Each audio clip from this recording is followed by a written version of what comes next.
Kamusta? Kawala? Welcome sa isa na namang episode ng walang kwentang podcast. Walang maingay. Bawal maingay podcast. Magandang title yan, no? Bawal maingay. Ha? Wala kayong pakialam. May theory ako na choosing good friends leads to choosing a good partner. Na kapag maganda ang pagkapili mo ng friends mo. Oo, kasi yung pagkilala mo sa tao, tapos yung pagpili mo nga ng mga makakasama mo, yung sa environment mo, magbe-base din yun sa pipili mong partner. Pero hindi, may part of me na ikaw ba? Depende rin talaga sa tao. Kasi nga, iba rin ang gusto mo sa quality ng friends kaysa sa partner. Para kasi yung theory ko, basically, sinasabi na magre-reflect yung quality ng friends mo sa quality ng partner mo. Na kaya ganyan yung partner mo kasi ganyan yung quality of friends mo.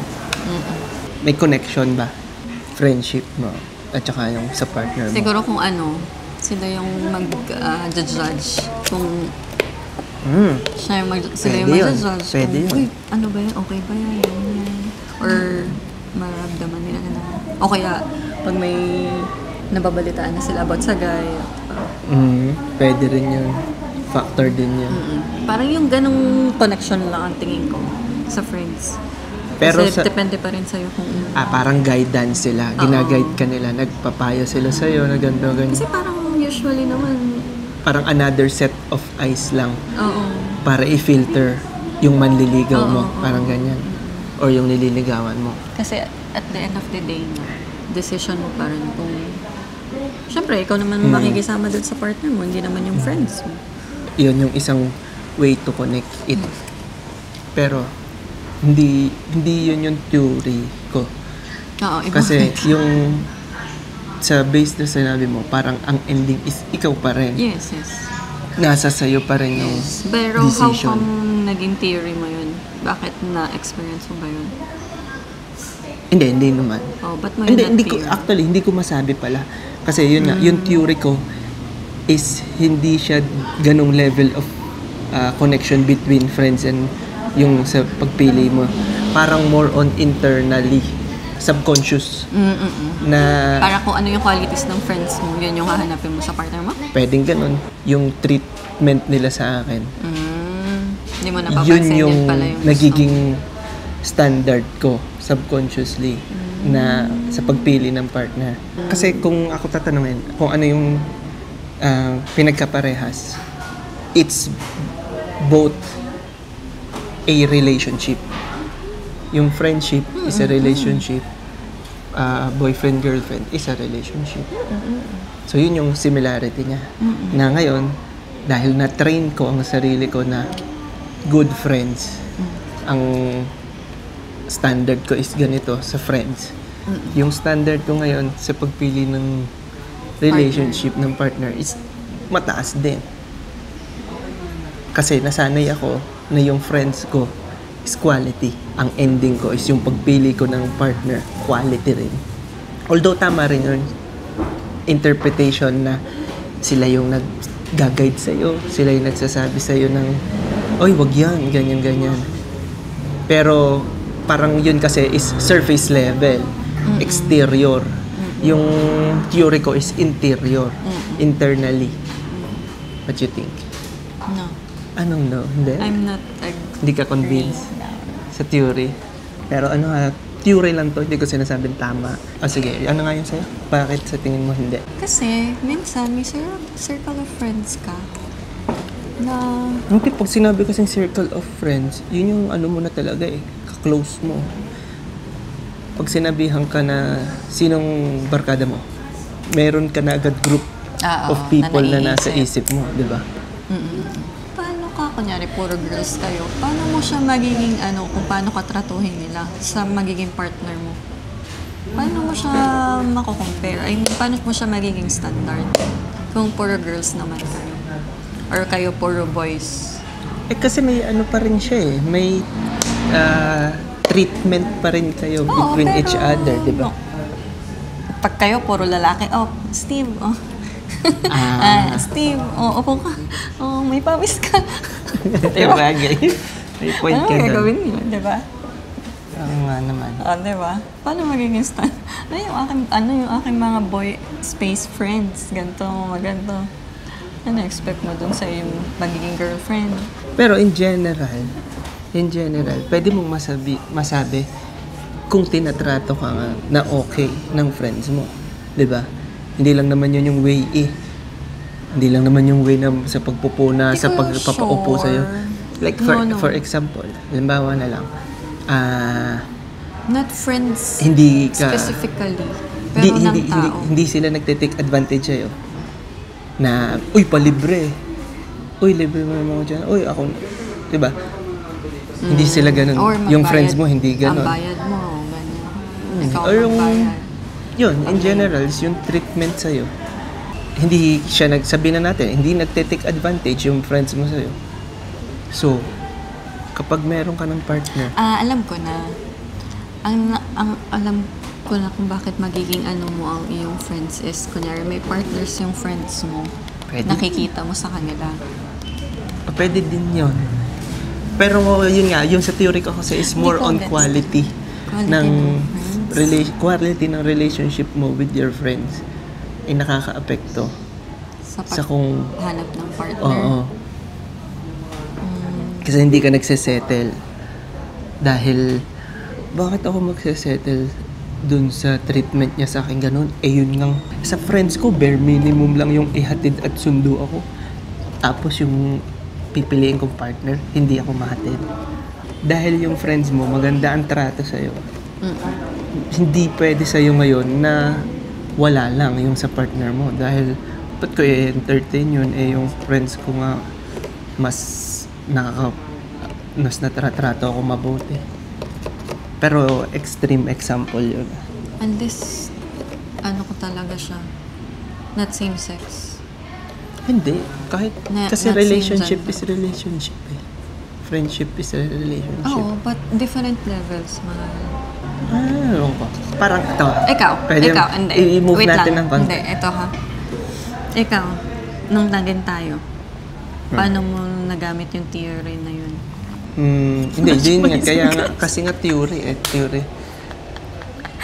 Medyo, kailangan kong hukayin eh.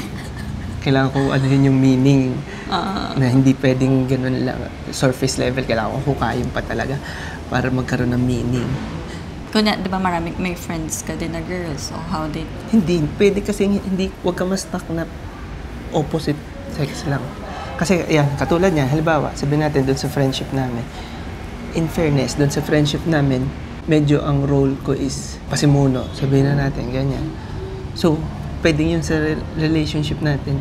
Ganoon ang dating na ang naghanap ako ng something or someone na sabay na ano mo yun? Isabay ang iyong mga pasimuno. Hindi. Oo, or gano'n, yung masasakyan din ako. Ganyan. Or... Dahil ng friends mo, ganyan. Diba? So, bagay, ang relationship naman, friendship and yun. Hindi, kasi tamo, kahit ilabas na natin din yung friendship, kumbaga kung ano yung mga nakasanayan mong relationship, yun yung hahanapin mo. So, pwede rin na, pero pwede rin another theory is hanapin mo yung wala eh. Oo. Doon sa bago mong partner. Oo. Kasi naisip ko yung sa parents eh. Halimbawa, yung relationship mo sa parents mo is ganito. Parang, ayaw mo nun, kaya hanap ka na mas better. Pwede rin ganun. Pero, andun pa rin yun, naapektuhan. Oo. Which is yun yung theory, naapektuhan ng relationship mo. Yung kanina, sabi natin, good friends set the bar. Kapag maganda ang trato sa'yo ng friends mo, may respeto, suporta, at care, hindi mo na matanggap yung anything lower than that pag sa manliligaw mo. So, tumataas yung standards mo. Kasi, yun, good friends set the bar. Magsasettle ka ba sa mga taong yung sa partner na hindi nagkikare sa'yo? Diba? Naranasan mo na may mag-care sa'yo? Na aware ka na ganito ang pakiramdam ng inaalagaan. Or aware ka na hindi naman ganito ang pakiramdam ng tamang pag-aalaga. Diba? Kasi naset na ng friends mo yung bar. Ang swerte mo kung may mga ganun kang friends. Yun nga. Pero paano pag wala? So, wala kang magiging ano? In theory. Theory ko, kung wala kang magandang set of friends, ang theory ko is baka sablay ang pagpili mo ng partner. Sablay. Baka, or may chance, malaki ang chance. Meron na kayo nag-study Theory ng lang ganun? Theory lang to. Pero, magkaiba pa rin talaga pagdating sa partner. Kasi meron namang good quality of friends ka, may good quality of friends ka. Pero, nabubulag ka pa rin sa mga taong red flag. Kahit anong sabihin pa, pagsabihan ka nila, ganyan. Eh, pag may nagustuhan ka naman talaga pag may na-love ka. Totoo. Yeah, I don't know about your theory. Saan mo ba nakita yan? Hindi, naisip ko lang. Kaya nga.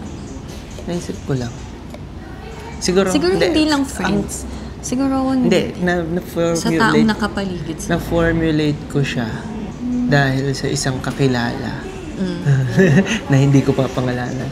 Sino Hindi, ka? parang may kakilala akong single na hindi maganda yung circle of friends niya. Sabihin na natin.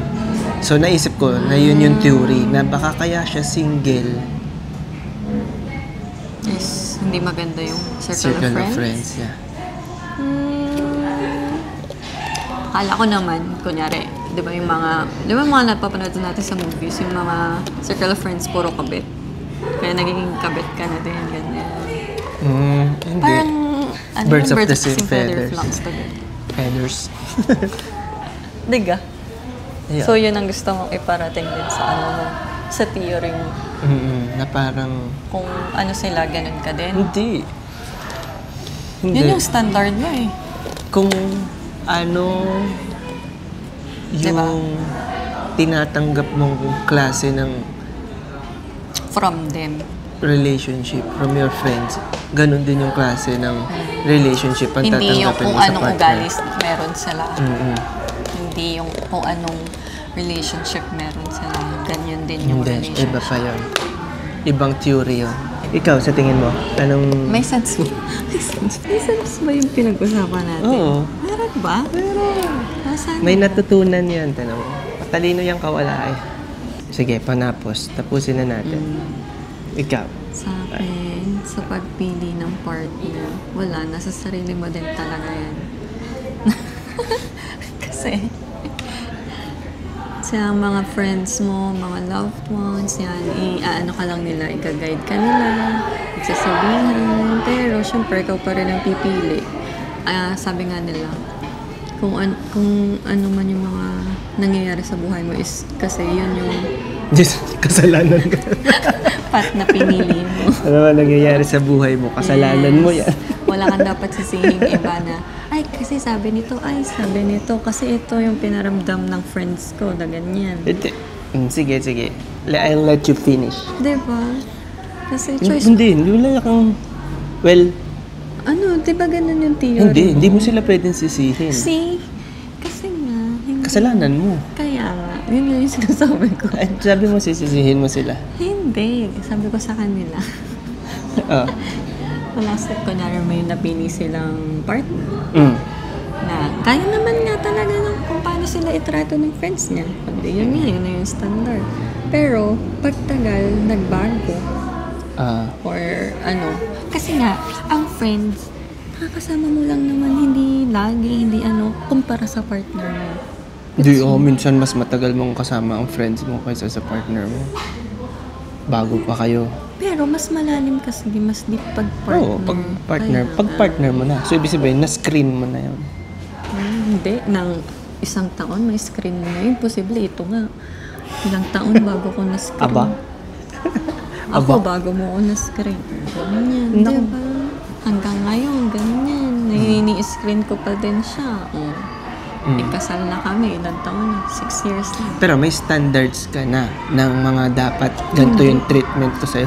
Uy, di sana, pero hindi ka ko siya naiinis. hindi ko siya nakuha dahil ganyan yung mga friends ko, ganyan. Dahil lang alam ko yung worth ko, ganyan. So, Sarili ko na yun. ibig mo sabihin, hindi ka tinatrato. No. Kasi hindi siya, Sige, kaya mo yan. Iba talaga pa ang trato ng friend sa partner. Kaya parang hindi ko siya maano. Oo, may factor na yung ibang tao dapat pero hindi lang friends. Dapat sa ibang tao makuha mo din yun. Yun nga. So, tama ang theory ko. Hindi. Kasi choice mo pa rin talaga yun. Okay na? Yun na yung ending mo? Ayun na ba yun? Parang Ending na hindi. to. Wala akong Tapusin na natin. mali Ang haba na mali yan. ang ending ko eh. Ay, ano? Ulitin. Huwag mo inalagay yun. Alam daya. Ulitin Pangit mo. eh, wait lang. Maganda yung Hindi, ma-impact. maganda na yung sinabi mo eh. Ako nun. Ikaw. Hindi, ako last. Ako may-ari ng... Yun nga, basta ako last. kung bibili kayo ng partner, yan ginusto nyo. Kaya kung Ginusto ano yun. yung mga nararanasan nyo sa partner nyo. Kasalanan niya. Pwede naman kayong lumayo. Or kumalas kung talagang hindi na masaya. You're spiraling. Ano na, tapusin mo na. Hindi ko lang kasi sasabihin. Basta magpayaman lang kayo. Tapos mumiwalay na kayo o go. Yung sa theory ko, parang ang pinakagusto ko lang iparating is ang training ground kasi ng tatanggapin mong relationship is friendship. Yes. Kahit sa lahat, nag-start as friendship. Yes. Diba? Sinabi ko. So, kung ano yung quality ng friendship na iaalaw mo sa buhay mo, training ground yan eh.